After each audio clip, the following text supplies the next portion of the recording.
Hello everyone, welcome to শিলামণি lifestyle. আজকের recipe হলো চা। এই চা আমরা সকলেই অনেক পছন্দ করে থাকি। আজকের রেসিপি হলো একটু ভিন্ন ফ্লেভারের আদা দুধ চা, যা কিনা ইনস্ট্যান্ট মাথা ব্যথা দূর করতে সাহায্য করে। এই আদা দুধ চায়ের মধ্যে মিষ্টির পরিমাণটা হালকা হয়ে থাকে।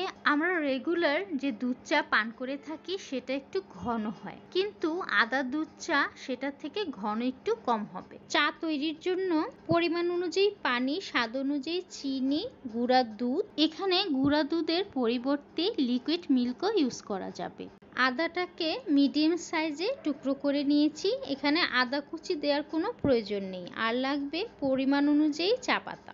এখন প্যানের মধ্যে পানি অ্যাড করে দিয়ে এর সাথে গুঁড়া দুধ, চিনি ও চা পাতা অ্যাড করে দেব।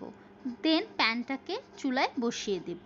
চামচ দিয়ে পানির সাথে দুধ, চিনি ও চা পাতাটা ভালোভাবে মিশিয়ে দেব, আর অপেক্ষা করব 5 থেকে 6 মিনিটের মতো, যেন চায়ের পানির মধ্যে একটা বলক চলে আসে। যখন প্রথম বলক চলে আসবে, এরপর চুলার আঁচ লো হিটে করে দিব, আর চামচ দিয়ে চাটা নেড়ে দেব। দেন 6 থেকে 8 মিনিট অপেক্ষা করব, যেন চা পাতা থেকে রং বের হয়ে দুধের সাথে মিশে চাটা একটু ঘন হয়ে আসে।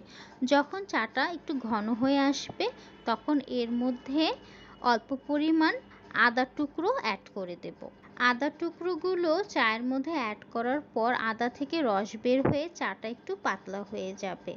দেন আরও 5 থেকে 6 মিনিটের মতো অপেক্ষা করব, যেন আদার ফ্লেভারটা চায়ের মধ্যে ভালোভাবে মিশে যায় আর চাটা একটু শুকিয়ে আসে। এই তো খুব সহজে তৈরি হয়ে গেল আদা ফ্লেভারের দুধ চা। Thank you everyone for watching my video, and please subscribe my channel for more videos.